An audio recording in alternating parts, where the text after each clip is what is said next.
Student, स्वागत है आपका मेरे यूट्यूब चैनल अमेजिंग क्लासेस में। तो फ्रेंड्स, आज हम आपके लिए क्लास 10th का 2024 का मॉडल पेपर लेकर आए हैं, जो हिंदी का है, जो बोर्ड एग्ज़ाम 2024 में होने वाला है।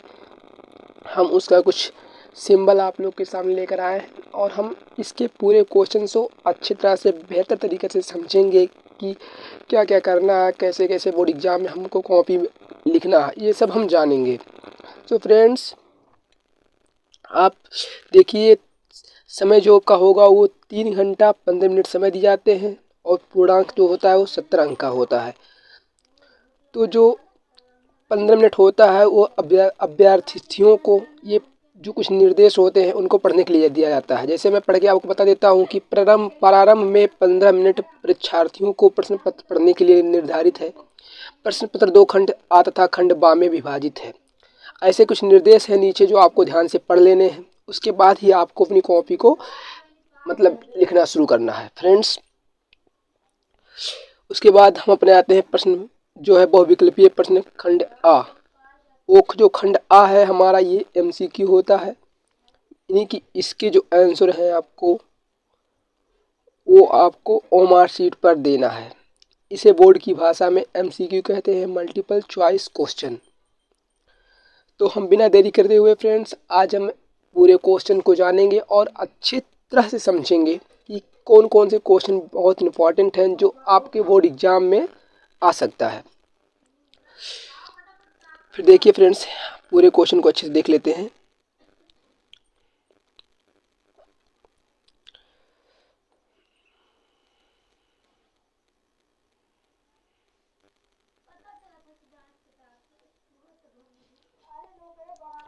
तो हमारा पहला क्वेश्चन है फ्रेंड्स, आप लोगों के सामने आ गया है कि जो पहला क्वेश्चन है वो है आचार्य शुक्ल किस युग के लेखक हैं। तो हमको पता है इसका सिंपल सा आंसर है ऑप्शन नंबर सी, आचार्य शुक्ल जी शुक्ल युग के लेखक हैं। दूसरा क्वेश्चन फ्रेंड्स, अजातशत्रु किस विधि की रचना है। अजातशत्रु किस विधि की रचना है, तो ये है ऑप्शन नंबर ए, निबंध। और ध्यान रखिए जो इसके लेखक हैं वो जयशंकर प्रसाद जी हैं, अपने हिंदी के हीरो। और तीसरा क्वेश्चन फ्रेंड्स, आप लोग की स्क्रीन पर लहर किसकी रचना है, तो उसके 4 ऑप्शन दिए रहेंगे। पहला ऑप्शन मुंशी प्रेमचंद, दूसरा ऑप्शन जयशंकर प्रसाद, तीसरा ऑप्शन निराला और चौथा ऑप्शन हरिकृष्ण प्रेमी। जो इसका राइट आंसर है फ्रेंड्स वो है अपने हिंदी के हीरो यानी जयशंकर प्रसाद जी। लहर इनकी रचना है। और हम देखते हैं आगे क्वेश्चन, शुक्ल युग की समय विधि है। शुक्ल युग की जो समय अवधि है वो कब से कब तक है, तो इसका सिंपल आंसर है ऑप्शन नंबर बी, 1919 से 1938 तक। नीड़ का निर्माण फिर क्वेश्चन नंबर 5 है, नीड़ का निर्माण फिर किस विधा की रचना है। नीड़ का निर्माण फिर किस विधा की रचना है, तो जो इसका राइट आंसर है फ्रेंड्स वो है ऑप्शन नंबर बी, यानी आत्मकथा। क्वेश्चन नंबर 6 देख लेते हैं, भारती किस विधि की रचना है। सॉरी यहाँ फ्रेंड्स, यहाँ विधि नहीं होगा, यहाँ है युग, यहाँ युग होगा। तो भारती किस युग की रचना है, तो वो है ऑप्शन नंबर ए, द्विविध युग की। ऑप्शन क्वेश्चन नंबर 7, मधुशाला किसकी रचना है, तो इसका जो राइट आंसर है फ्रेंड्स वो है हरिवंश राय बच्चन, यानी ऑप्शन नंबर सी, हरिवंश राय बच्चन। इनकी जो रचना है मधुशाला हरिवंश राय बच्चन जी की है। भारत भारती किसकी रचना है, तो इसका राइट आंसर क्या होगा, भारत भारती किसकी रचना है, तो यह है मैथिली शरण गुप्त जी की, option number B. Question number 9 है, आधुनिक काल कब से कब तक है। आधुनिक काल कब से कब तक है, तो इसका राइट आंसर जो है फ्रेंड्स वो है 1843 से अब तक, यानी जो समय चल रहा है यहाँ से यहाँ तक। मतिराम किस युग के कवि हैं, इसका राइट आंसर है फ्रेंड्स ऑप्शन नंबर डी, यानी रीतकाल। क्वेश्चन नंबर 11, हास्य रस का अस्थायी भाव क्या है। हास्य रस का हास्य में होता है कोई भावना चीज जिससे आपको खुशी हो, प्रसन्नता हो, तो वो हो गया हास्य, यानी option number C is the right answer. सोहत ओढ़े पीतपट श्याम सलोने गात, मनो नीलमन मणि शैल पर आतप करो प्रकाश। इसमें कौन सा अलंकार है? तो आपको एक ट्रिक पता होगा, जानो मानो सोनो। तो इसमें क्या आ गया फ्रेंड्स? मानो, जनहू मनहू। तो ऐसा किस अलंकार में होता है? वो है ऑप्शन नंबर बी, उत्प्रेक्षा अलंकार। रोला छंद में कुल कितने चरण होते हैं? तो इसमें कुल 4 चरण होते हैं, ऑप्शन नंबर सी। अब आकर्षण शब्द में, आकर्षण शब्द किस उपसर्ग का प्रयोग किया गया? आकर्षण शब्द में किस उपसर्ग का प्रयोग किया गया है? तो इसमें आ उपसर्ग का प्रयोग किया गया है। आ से जोड़कर आकर्षण बनाया गया है। आकर्षण में होता है किसी चीज को अपनी तरफ आकर्षित कर लेना, उसे ही आकर्षण कहते हैं। अब प्रत्येक कितने भेद होते हैं? तो प्रत्येक के हम जानते हैं फ्रेंड्स, 2 भेद होते हैं। एक कृत होता है, एक कृत होता है, एक कृत होता है, 2 ही होते हैं। पीताम्बर में कौन सा समास है? पीताम्बर में कौन सा समास है? तो इसमें है कर्मधारय समास या बहुव्रीहि समास। मेरे हिसाब से यही सही है फ्रेंड्स, बट जो इसका आंसर राइट होगा वो आप मुझे कमेंट करके बताएंगे। आप भी चेक कर लेंगे एक बार, हो सकता है ये गलत हो। वैसे तो मैंने सभी क्वेश्चन का जो टिक्स है आपको अच्छी तरीके से लगाया है, गूगल से हेर हेर के लगाया है क्वेश्चन। कुछ 2 साल 3 साल के मॉडल प्रीवियस पेपर को मैंने इकट्ठा करके इस वीडियो को अपलोड करने का सोचा था फ्रेंड्स। अब है क्वेश्चन नंबर 17, अच का तद्भव शब्द क्या होगा? तद्भव, अच का तद्भव शब्द क्या होगा? तो अच का तद्भव शब्द क्या होगा? अच में से होता है आंख, और आंख का पर्यायवाची option number D is the right answer. यड़ संधि का सूत्र क्या है? तो यड़ संधि का सूत्र क्या है? इक्ड़ोयाची, ऑप्शन नंबर सी। अगर गुण संधि होता तो उसका आगुण हो जाता, यही था, लेकिन यहाँ पर यड़ है तो इसका राइट आंसर ये होगा, इक्ड़ोयाची। फलस्य शब्द का एक वचन ओयम विभक्ति है। तो फलस्य शब्द का एक वचन ओयम विभक्ति है, तो इसका जो राइट आंसर है फ्रेंड्स वो ऑप्शन नंबर 1 है, षष्ठी विभक्ति एक वचन। A is the right answer. अपठित धातु का वचन ओयम पुरुष है, तो इसका right answer option number B, प्रथम पुरुष एक वचन is the right answer, option number B. अब आपके सामने रहा गुणात्मक प्रश्न। इन क्वेश्चनों के जो आंसर हैं फ्रेंड्स वो इनको आपको जो करना है, इनको जो इनके आंसर हैं उनको आपको कॉपी पर लिखना पड़ेगा। अभी तक था कि हम 20 क्वेश्चन पूरा MCQ देखे हैं, MCQ। तो इसका जो फ्रेंड्स आपको ओ मार्कशीट पर देना था, यहाँ से तो 20 नंबर आएंगे ही आएंगे, चाहे वह हिंदी हो, मैथ हो, इंग्लिश हो, साइंस हो, आर्ट्स हो, कोई भी सब्जेक्ट हो क्लास 10th का, तो उसमें 20 MCQ आना कंपलसरी हो गया है, बोर्ड ने अपने आप से जारी किया है।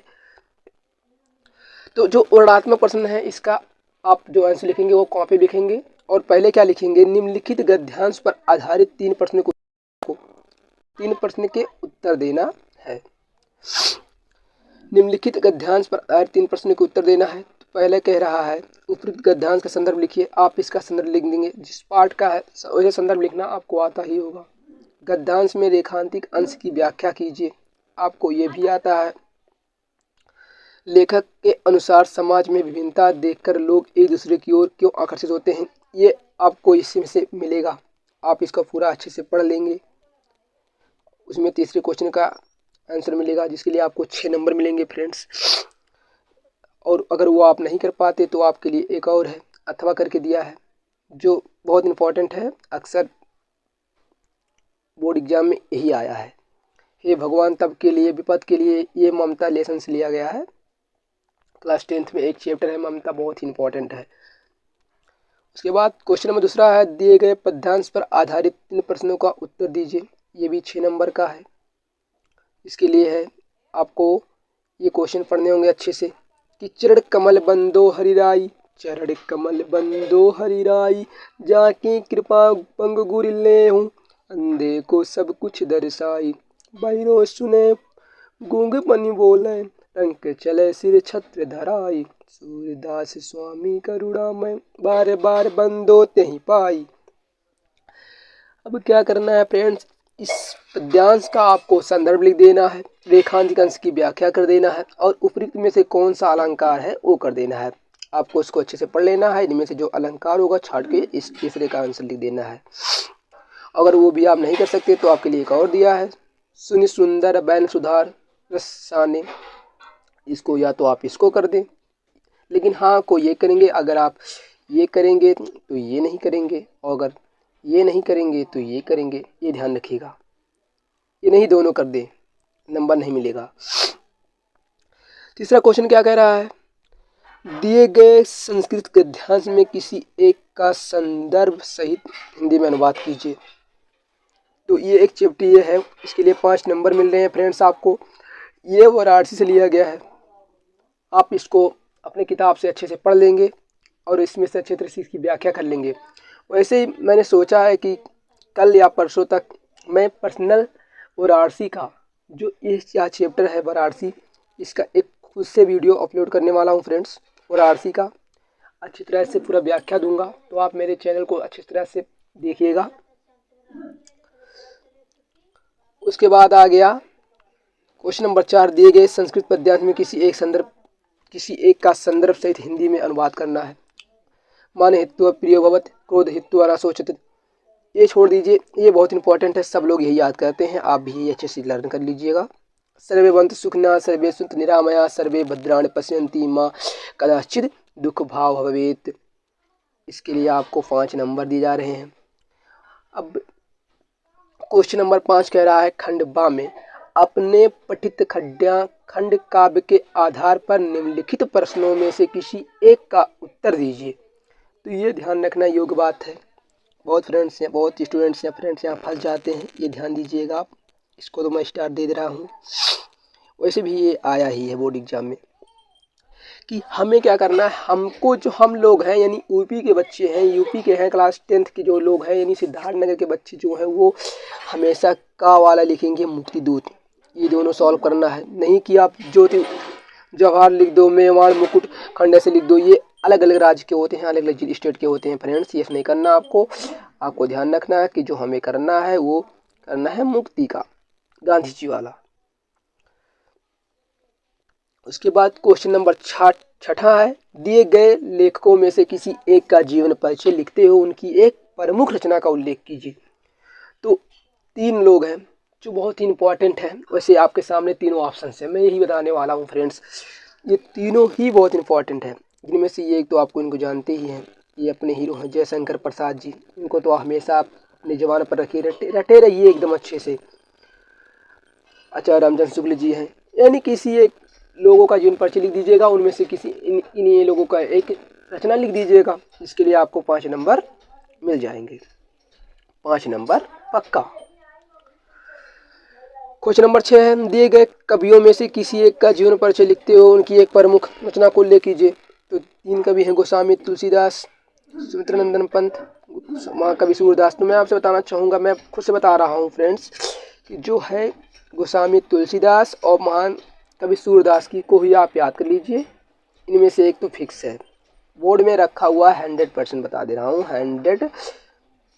100% बता दे रहा हूँ, ये बोर्ड में रखा हुआ है, ये आया हुआ है। निम्नलिखित में से किन्हीं 2 प्रश्नों का उत्तर संस्कृत में देना है, जिसके लिए आपको 4 नंबर मिल रहे हैं। क्वेश्चन नंबर 8 है, कह रहा है 2 प्रश्नों का उत्तर देना है। अब आप 4 दिए हैं, इनमें से किसी 2 प्रश्नों का उत्तर आप देंगे, जिसके लिए आपको 4 नंबर मिलेगा। ये तो आप कर सकते हैं।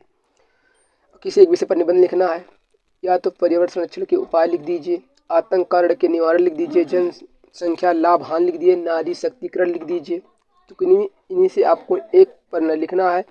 लेकिन वैसे बता दूं कि इस साल बोर्ड एग्ज़ाम में 2023 में जो बोर्ड एग्ज़ाम हुआ है उसमें ये क्वेश्चंस, ये ऑप्शंस बहुत बच्चे ने फॉलो किया है।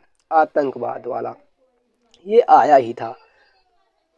और बहुत लोग होते हैं कि जनसंख्या के लाभ वहाँ लिखते हैं। अगर आप सोच रहे होंगे कि जनसंख्या की वृद्धि आई है, तो वही है फ्रेंड्स, जनसंख्या लाभ हानि ही हो सकती है। इसके लिए आपको टोटल 9 अंक मिलने वाले हैं फ्रेंड्स, टोटल 9 अंक मिलने वाले हैं। तो आप इसको ना छोड़िएगा, क्वेश्चन नंबर 9 को ना छोड़िएगा, कुछ ना कुछ लिखना है आपको। लेकिन हाँ ध्यान दें कि अब बोर्ड जानते ही हैं, बोर्ड कुछ नियम लगा देता है, तो निबंध लिखते समय आप ध्यान रखेंगे कुछ ना कुछ हेडिंग डालते रहेंगे। जैसे हो गया प्रस्तावना हो गया, प्रस्तावना हो गया, इसमें आप जो जिसके बारे में लिखेंगे उस सब्जेक्ट के बारे में कुछ ना कुछ लिख देंगे। उसके बाद फ्रेंड्स होता है विस्तार। उसके बाद दूसरा हेडिंग आप डालेंगे विस्तार, अच्छे से इसमें लिख देंगे। विस्तार में तो खूब बड़ा लिख दीजिएगा जितना आपका इच्छा हो। उसके बाद लास्ट हेडिंग क्या डालेंगे आप, उपसंहार। उपसंहार, संहार, ये हाँ है फ्रेंड्स, लास्ट हेडिंग होगा। इसमें आप जिस सब्जेक्ट के बारे में लिख रहे हैं उसकी अंत करेंगे। तो इस तरह से फ्रेंड्स मैंने आपको class 10th board exam 2024 Hindi model paper का पूरी अच्छे से व्याख्या कराया है। आई होप आपको अच्छी तरह से समझ में आया होगा, और जो डाउट रहे होंगे फ्रेंड्स वो आप मुझे बता दीजिएगा। आशा करते हैं कि इसी के आधार पर, ये तो फिक्स है, इसी के आधार पर पूरा क्वेश्चंस आया हुआ है, पूरा पेपर इसी के आधार पर आएगा फ्रेंड्स। जो जो क्वेश्चन जहाँ पर है वहीं रहेंगे, लेकिन हाँ ये नहीं कह सकते कि क्वेश्चन यही रहेंगे। अब आप लोग सोचेंगे कि भैया बताए हैं क्वेश्चन यही रहेगा तो क्वेश्चन वही रहेगा, ऐसी कोई बात नहीं। क्वेश्चन अलग हो सकते हैं लेकिन मॉडल पूरा पेपर्स का यही रहेगा। ये गारंटी है कि इस साल बोर्ड एग्ज़ाम में जो मेरे प्यारे भाई बहन हैं सबका मेरे हिसाब से 80 प्लस होना चाहिए। 80 प्लस परसेंटेज होना चाहिए। इतना परसेंट तो मुझे लाना ही है, मैंने सोच लिया है, मेरे भाई बहनों को दिलाना है। तो अगर फ्रेंड्स एक लास्ट रिक्वेस्ट की बात, अगर आप मेरे यूट्यूब चैनल पर नए हैं और मेरे चैनल पर पहली बार वीडियो वॉच कर रहे हैं तो प्लीज़ मेरे चैनल को सब्सक्राइब कीजिएगा, कमेंट लाइक कीजिएगा, जिससे आपके भाई की जो उम्मीदें हैं बढ़ सके और आपका भाई आपके लिए इस तरह से अच्छी खासी वीडियो अपलोड करता रहे। और फ्रेंड्स उम्मीद है कि आपके बोर्ड एग्जाम का जो पूरा मॉडल्स पेपर होगा मैं अपने यूट्यूब चैनल पर अपलोड करने वाला हूँ फुल सोल्यूशन के साथ। तो आप बने रहिए, इस साल का बोर्ड एग्जाम आपके लिए भारी नहीं पड़ने वाला है, ये वादा है आपसे। तो आप यूट्यूब पे नए हैं तो चैनल को सब्सक्राइब कर दीजिएगा। अब इस साल आपके लिए अमेजिंग क्लास जो है बहुत कुछ प्रोवाइड करने वाला है। तब तक के लिए मिलते हैं फ्रेंड्स अगले वीडियो में। जय हिंद, जय भारत।